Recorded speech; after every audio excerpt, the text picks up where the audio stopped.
Burn dressing powder settles on the floor like the finest snow you have ever seen.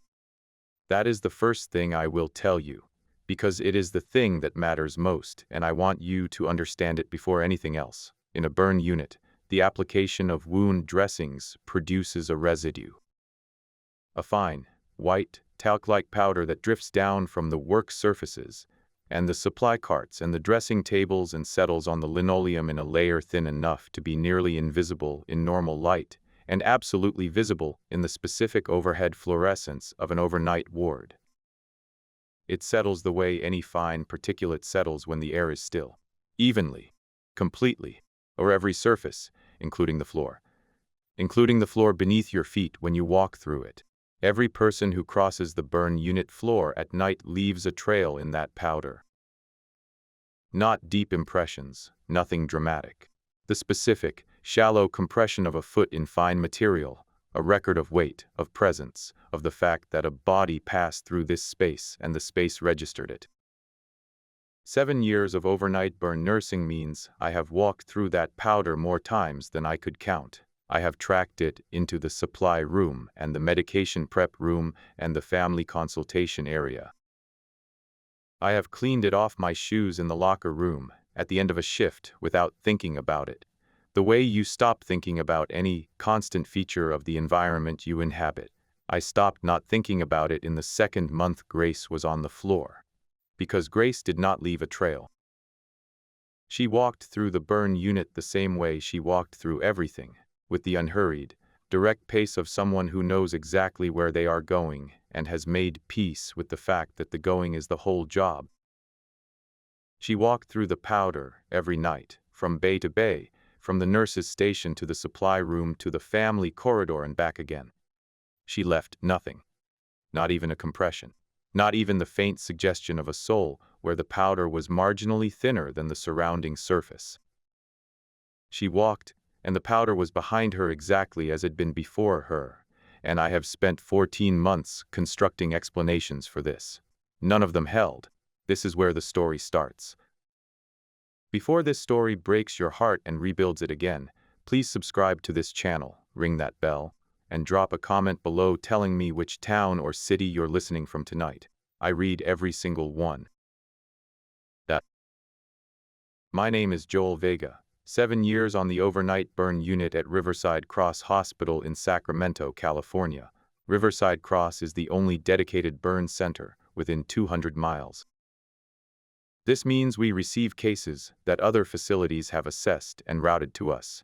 The serious ones, the extensive ones, the ones where the percentage of body surface area affected is high enough that the receiving physician wanted someone who does this and only this. We are that someone. The work of a burn unit is different from the work of any other unit in a hospital. I say this not to claim superiority, but to establish specificity, because the specific nature of the work is relevant to this story. Burn injuries are the most painful injuries a human body can sustain. The management of that pain is the central challenge of burn nursing, not the wound care itself, though the wound care is demanding and technically exacting, but the sustained management of a level of pain that exists beyond the ordinary clinical vocabulary of pain, and that requires, from the nurse doing the managing, a specific quality of presence that cannot be taught and cannot be performed. You either have it or you develop it over years of this work, and if you develop it, the development costs something, and you can see the cost in the specific quality of every experienced burn nurse's face. Grace had it from the first shift. That was the first thing I noticed about her. Before the powder, before the mirror, before any of the accumulating wrongnesses that would take me 16 months to fully face, the first thing I noticed was that she had the quality, fully formed, present without effort. The presence of someone who has been in the worst rooms and has not let the worst rooms change the things she brought into them. I assumed she had transferred from another burn center. I did not check. The overnight burn unit at Riverside Cross does not have the luxury of extended onboarding verification when someone competent is standing in front of you and the floor needs them. I told myself I would check later. I never did. The medication prep room has a mirror on the rear wall. Full-length, framed, bolted to the plaster. It was there when I arrived 7 years ago, and I have never known why. Nobody remembers who put it there, or when, or what the original intention was. The overnight staff use it mostly to check their faces before going to speak with families. Burn unit families are already managing an enormous amount, and a nurse with blood on their chin does not help. And beyond that specific function, it is simply part of the room's furniture, registered without being noticed in the way of any permanent feature of a space you inhabit daily. I noticed it in month 4. Grace and I were both in the prep room. She was at the medication cabinet. I was at the supply rack behind her. I looked up at the mirror in the automatic way of someone checking their own face before a difficult conversation they were about to have with a family in the consultation corridor. I saw myself in the mirror. I saw the supply rack behind me. I saw the medication cabinet. I did not see Grace. She was standing at that cabinet. I could see her with my own eyes. Blonde braid, pale scrubs, hands moving through the medication inventory with the practiced speed of someone who has memorized where everything lives. She was physically present in that room. There was no question of her physical presence. The mirror showed the room without her. I stood at the supply rack, and I looked at the mirror, and I looked at Grace, and I looked at the mirror, and I made a decision that I am not proud of, but that I understand. Because it is the decision that anyone makes when confronted with something that has no framework. I decided the mirror was bad. The glass, the backing, something in the way it was mounted on the wall. Something was wrong with the mirror, and this was a maintenance issue, and I would put in a request. I never put in the request. I went back to the prep room 6 more times over the following weeks with the specific, deliberate intention of testing what I had seen. I went when Grace was in the room. I went when I knew she was in the room. I stood in front of that mirror and I watched. Every time, myself in the mirror. The room in the mirror. Grace in the room, physically present, beyond question. The mirror, consistently and completely, without exception, showing no trace of her. I told my colleague Daria about the powder in month 8, not the mirror, just the powder. I framed it as a question rather than an observation. Have you noticed the floor around Grace after her rounds? Daria looked at me for a moment and said yes. That was all she said. Yes. She did not ask me to elaborate, and I did not elaborate, and we back to work. Some things are understood between people who work the same floor long enough. You do not need to complete the sentence. The other person has already been sitting with the incomplete version for months and is glad to know they are not alone in it. We never talked about it again. We kept working. The cold came before she did. This is the thing that I could not rationalize at all. The powder, I could rationalize. The mirror I could call a maintenance issue. But the cold had no available explanation, because the cold was not a perception or an anomaly in a piece of equipment. The cold was physical fact. Burn unit patients run hot. This is one of the fundamental physiological realities of significant burn injury. The body's thermoregulatory system is compromised by the destruction of skin surface, and the metabolic demands of wound healing produce a hypermetabolic state that generates heat from the inside. Burn unit rooms run warm by design. We do not fight this. We accommodate it with ventilation and hydration, and the specific clinical management of a unit that understands what its patients' bodies are doing and why. On the worst nights, when a patient's pain broke through the protocol, when the management was not getting on top of it, when the specific human suffering that this unit produces at its worst was filling the room and the corridor beyond it, the temperature in that room would drop. Before Grace arrived, not when she walked in. Before she walked in, I would feel the cold coming down the corridor ahead of her, a 10-degree drop in the ambient temperature of a room that should have been warm, and I would know she was on her way even before I heard her footsteps. Her footsteps that left no powder behind them.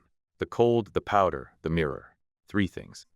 Each one with its own unsatisfying explanation. Together, something else. I was building toward a conclusion. I was not ready for the conclusion.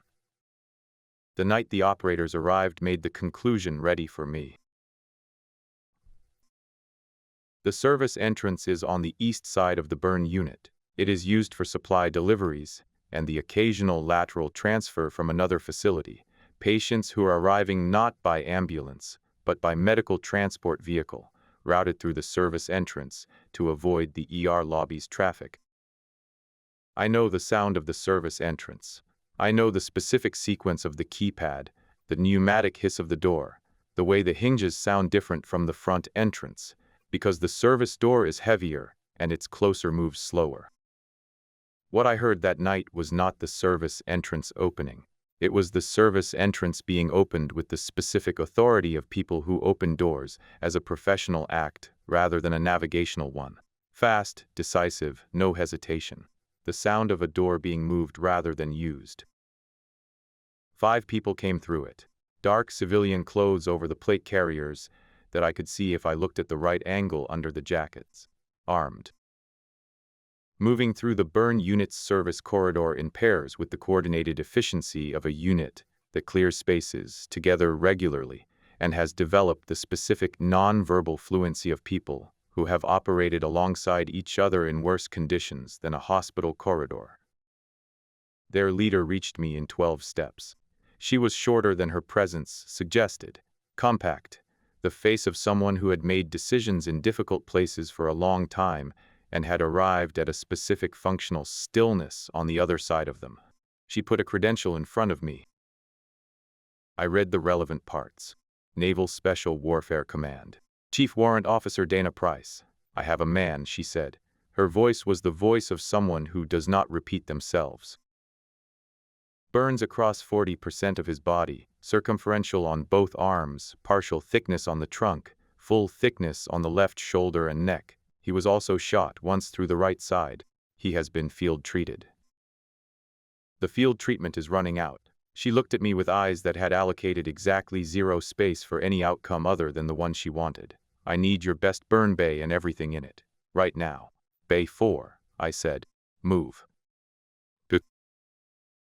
The man on the stretcher had the build of someone who had made their body into a tool over a long career of using it. What the fire had done to 40% of that body was something I had the specific clinical experience to look at and assess without flinching, because 7 years of burn nursing had given me that, and what I assessed was serious.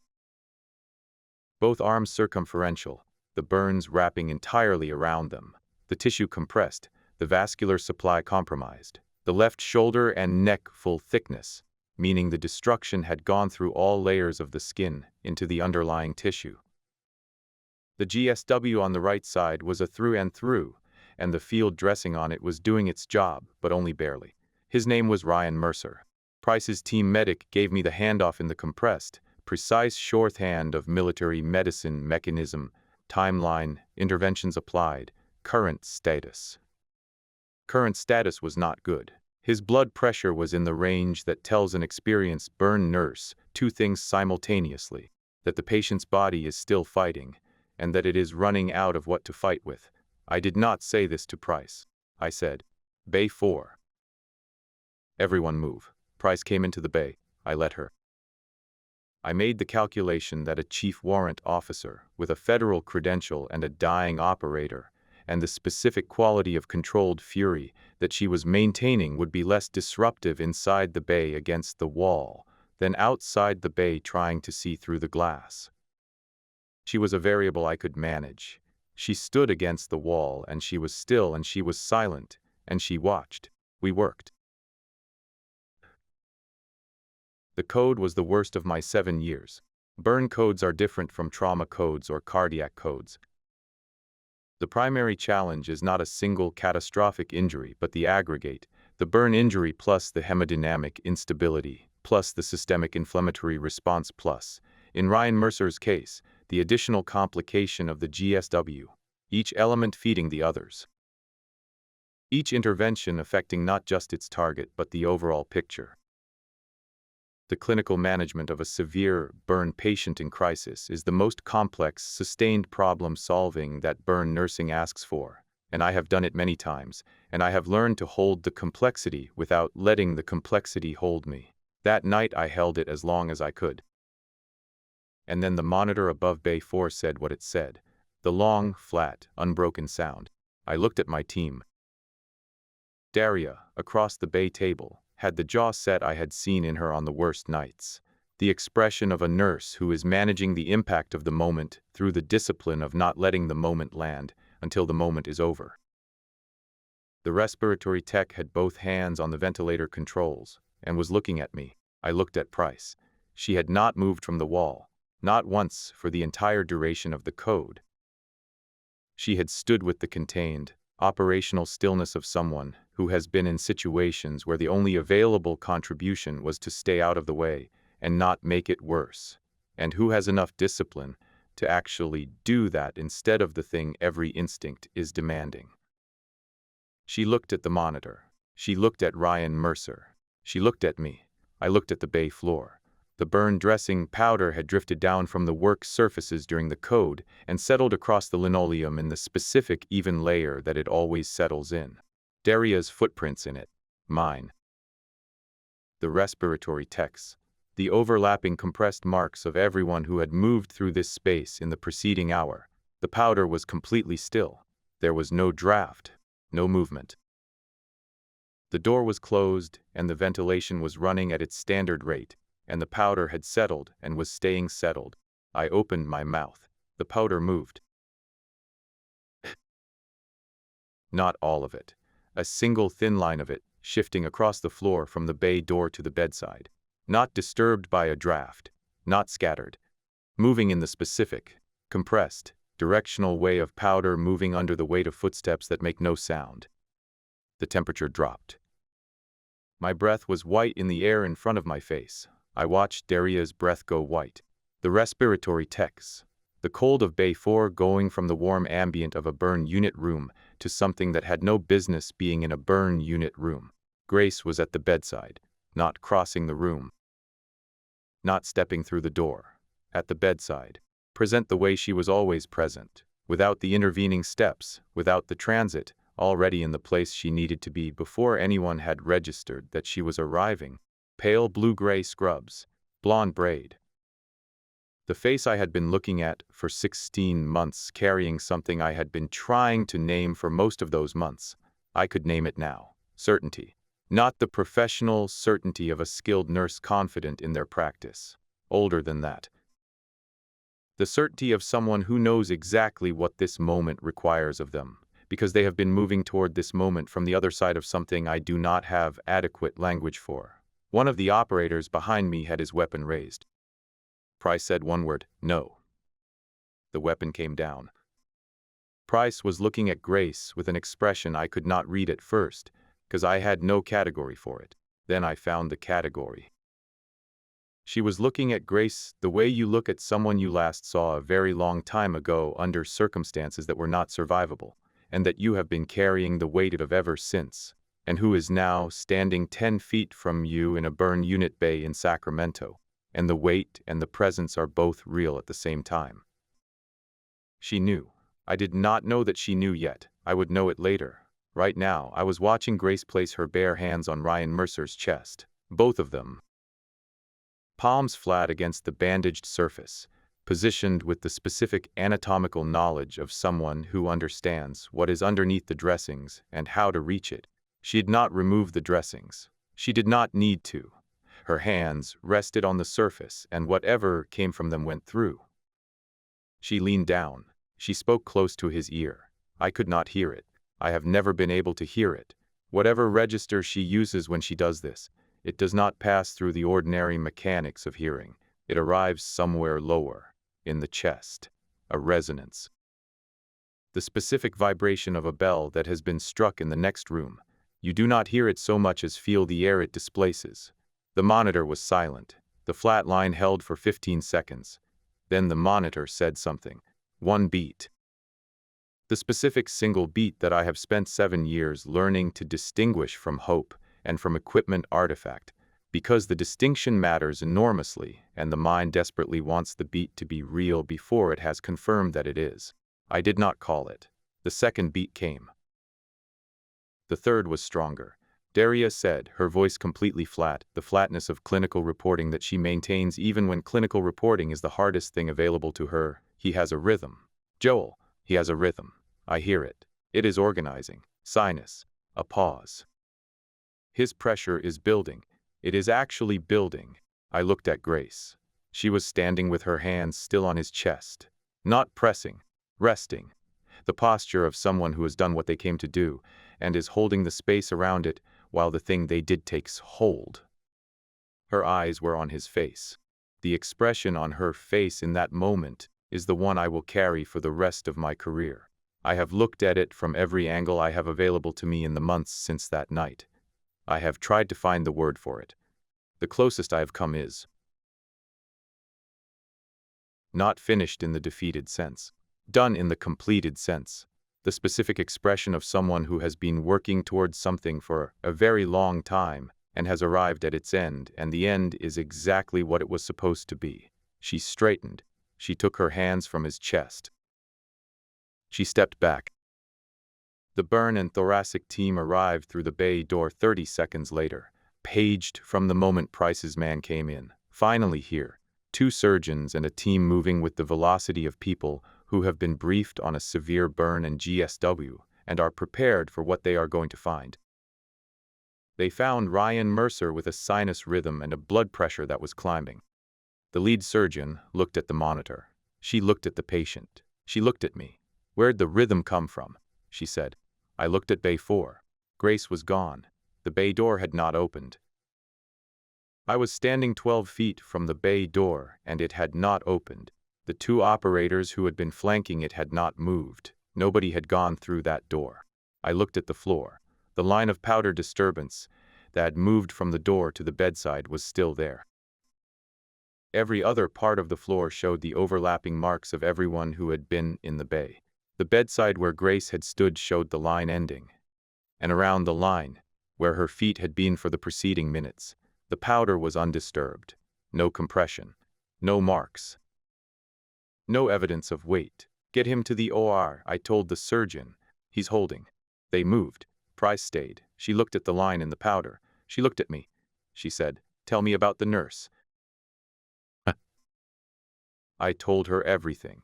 The powder and the mirror and the cold that arrived before Grace did. The 16 months of small wrongnesses. The patients who described her in language that was different from how they described anyone else. Not what she did, but what she was. Not the task, but the presence. The specific quality of someone who is entirely with you, and not performing the being with you, but actually doing it. Price listened the way I had watched Price do everything else, with complete, undivided attention and nothing visible on her face, while the processing happened underneath it. When I finished, she was quiet for a moment. She opened the device. She did not search. She went directly to the file, which told me she had known what she was looking for before she opened it, which told me she had suspected before she walked through the service entrance, which told me something about the weight she had been carrying that I would not fully understand until she turned the screen toward me. The photograph was Grace. I want to be precise about this because precision matters. The photograph was not someone who resembled Grace, or who could be confused for Grace in low light or under certain conditions. The photograph was Grace. The face I had been looking at for 16 months of overnight shifts. The specific quality of the eyes, clear, direct, older than they should have been. The set of the mouth that was composed without being closed, open without being vulnerable. The particular quality of stillness in the face that I had noticed from the first shift, and that I understood now was not a character trait but a condition. The name at the top of the file was not Grace. Holloway, Grace Ellen. It read, Petty Officer Second Class, E5, Hospital Corpsman, A. SEAL Team 5 attacked medical support. Killed in action. Fallujah, Iraq. 9 years ago. I read the date. I looked at the photograph. I read the date again. She was yours, I said. She was ours, Price said. The word ours carrying something specific, not the institutional possessive of a commanding officer describing a unit asset. The possessive of a person who means, She was one of ours, and we knew what that meant, and we still know. What happened? Price looked at the bay, at the powder on the floor, at the line that led from the door to the bedside and ended at the place where Grace had stood. She looked at it the way you look at evidence of someone you loved, not analyzing it, receiving it. Urban clearance, she said. Fallujah, a secondary structure we had called clear. We had not fully cleared it. She stopped. She breathed once, deliberate. We had 2 men down in the structure when it turned active again. Grace went in. That was who she was. You did not argue with her about going in when there were casualties. You just made sure she had cover and you got out of her way. She paused again. The cover was not sufficient.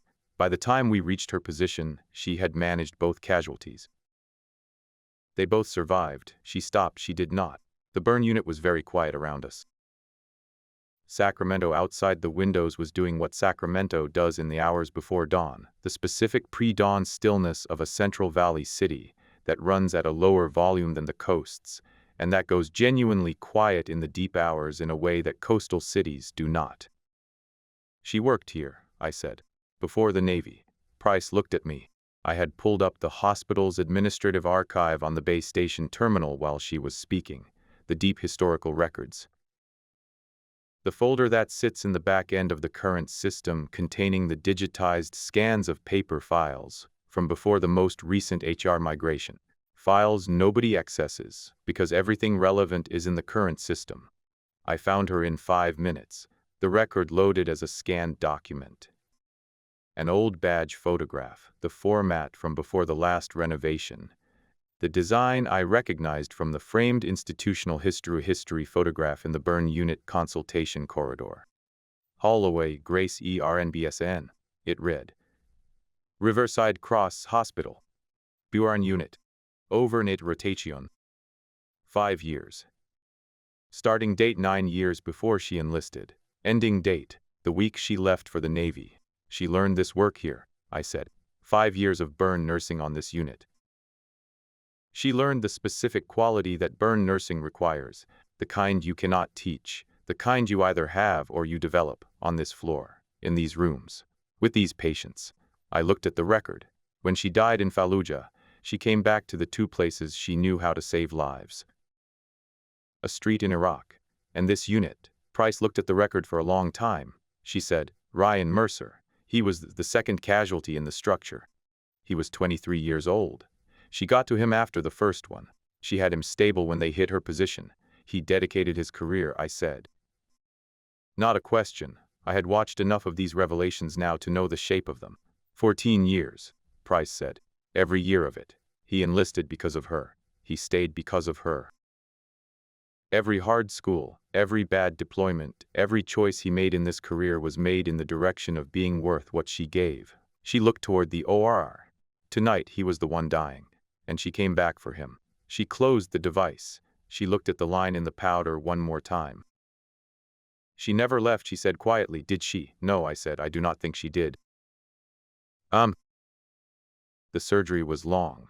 When the surgical team came out, the lead surgeon found me and Price in the corridor, and she said Ryan Mercer was alive. She said the burn injuries were extensive and the road was long, and she was going to be precise about what she meant by good outcome, which was that he would survive tonight, and the days immediately following, and that what came after that would depend on things she was not going to speculate about in a corridor. But alive, tonight alive, thank whoever managed the resuscitation before we got there, she said. The rhythm we received was what let us work. She went back to her patient. They moved Ryan Mercer to a secured recovery bay on the burn unit. Glass walls, Price's operators outside. He was sedated and would stay sedated. Price and I stood in the corridor outside the glass. 2 cups of the burn unit's specific brand of bad coffee, both of them getting cold. The operators were distributed along the corridor in the specific relaxed but present posture of a unit that is not done, but is not currently engaged. Sacramento outside the eastern window was beginning to do something. The pre-dawn of a Central Valley morning is a specific thing. The valley floor holds the darkness longer than the surrounding foothills, and the darkness dissolves not all at once but from above. the sky lightening by degrees, the stars going one by one, the horizon finding its distinction from the sky in the slow, unhurried way of a place that has been doing this for a very long time and sees no reason to rush it. The temperature dropped, different from the drops I had been feeling for 16 months. Those were the cold of an arrival, sudden, sharp, the cold of something coming into a space. This was the cold of a presence that had been here for a very long time, finally, fully, completely being here. The cold of something that had been partial becoming total, in the specific way of a thing that is approaching its end. My breath was white in the air. Prices. Each of the operators along the corridor, their exhales going white one by one.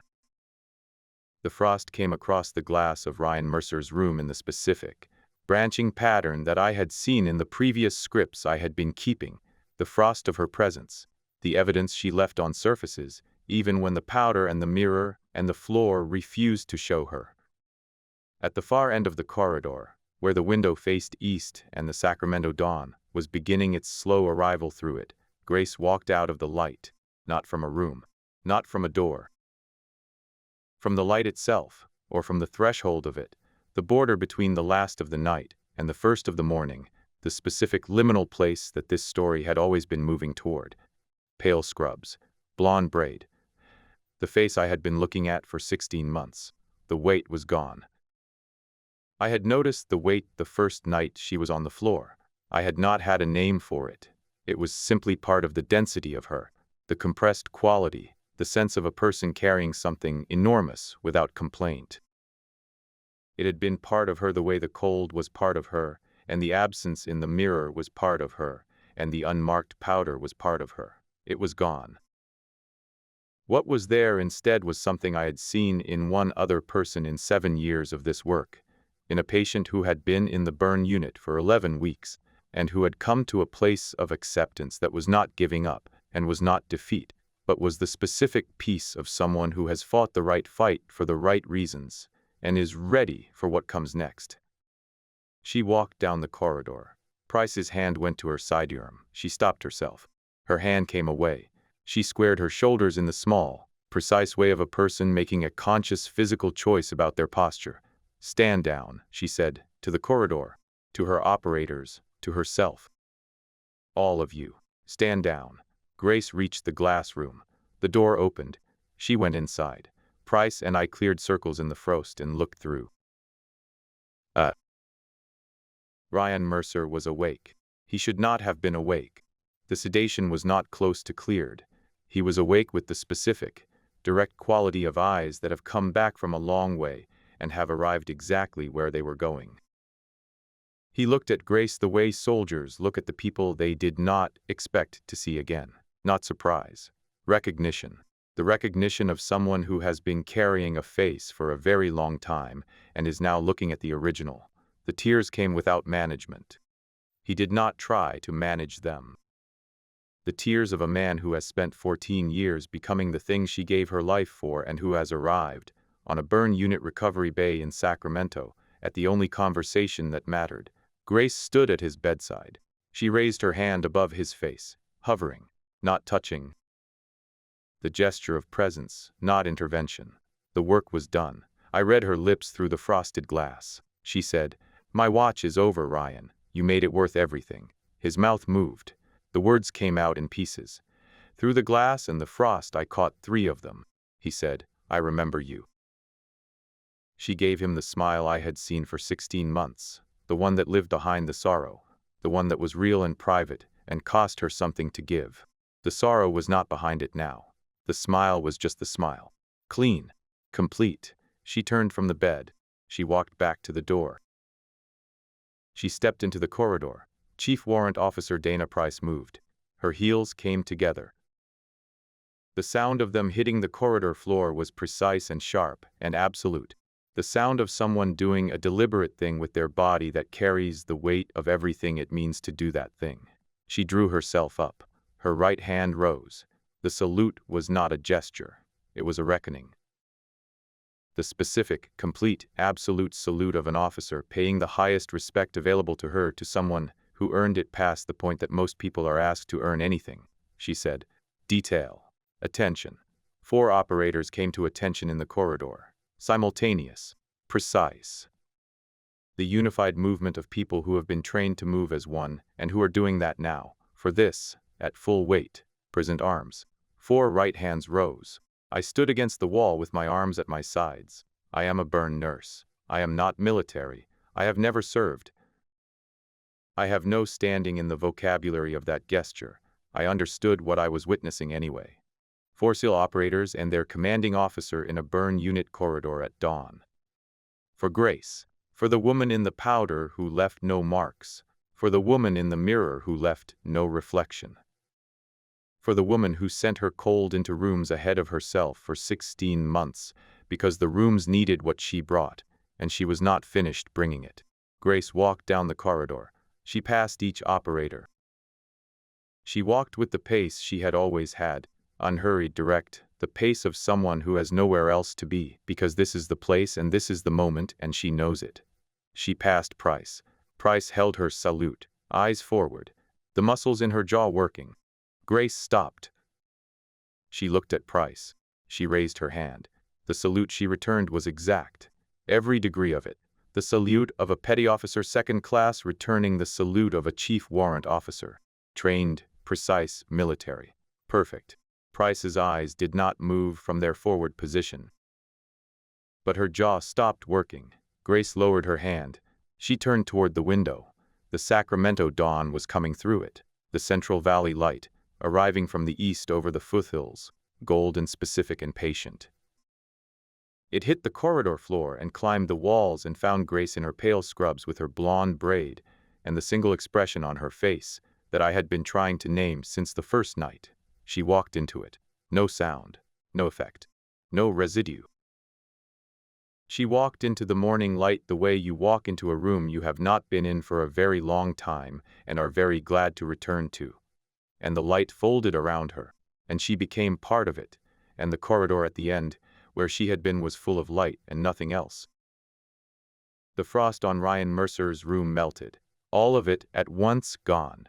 The temperature returned.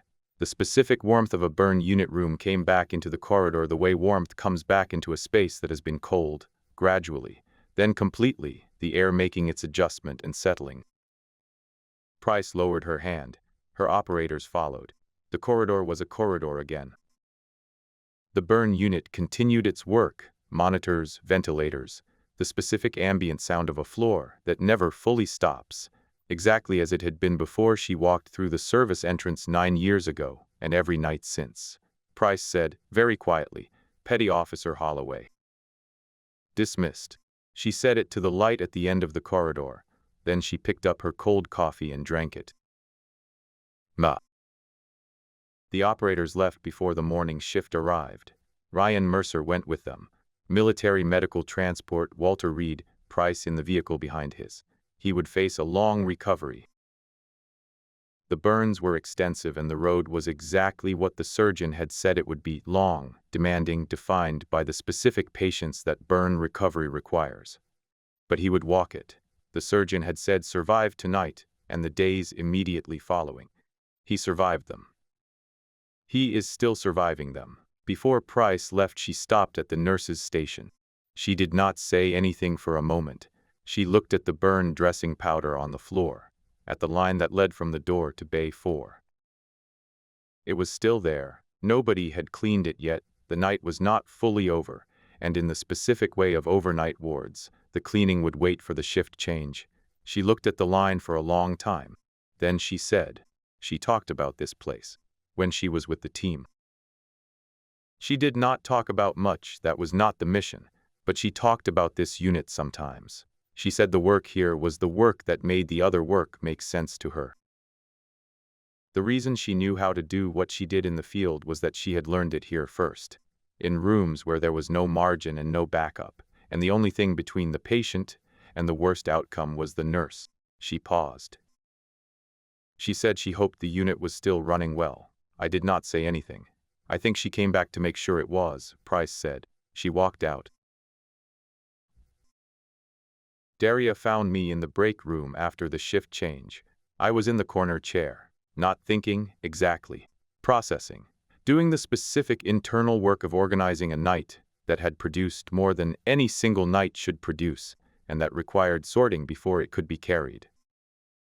Daria sat down across from me with 2 cups of fresh coffee, the day shift's coffee, which is better than the overnight coffee, because the day shift buys the good brand and considers it a morale investment. She put one in front of me. She said, "The powder," I said. "The mirror, yes. The cold before she arrived, yes." We sat with those three things between us. Then Daria said, "I knew it was her. I mean, I did not know it was her specifically, but I knew it was something like her. Someone who had been here before. Someone who came back." She wrapped both hands around her cup. "The patients always slept better after she had been in. Not just less pain, better sleep. The specific sleep of someone who has been reassured by something they trust completely. That does not come from a drug. That comes from a person. From what a person is." "She was a corpsman," I said. "SEAL Team 5. She learned everything she knew about how to do what she did in the field from this unit, from this floor. Daria absorbed this," she said. "Of course she came back." We drank the coffee. The burn unit outside the break room ran its morning. The specific sounds of a floor, beginning a new shift, handover, the day nurses arriving with their particular energy, the monitors continuing their work, the ordinary machinery of a place that does not stop. Daria said, "Will she come back again?" I thought about the light at the end of the corridor, about Grace walking into it with the weight gone from her face, about Price saying dismissed in the specific way of a commanding officer who means it completely. "No," I said, "she is done." Daria nodded. She did not look relieved or sad. She looked like someone receiving information they had already half known and were now confirming. "Good," she said. The same good that Walsh had said, that Boone had said. That everyone who truly understood what they were saying said when they said it about Grace and the women like her. The good that means right, correct, earned. The burn unit runs the same as it has always run. The same floor, the same bays. The same specific demanding work of a unit that treats the injuries that fire leaves behind and that requires from everyone in it the specific quality that cannot be taught, the quality Grace had from her first shift, and that she gave to every patient she ever touched on this floor, in this life and the other one.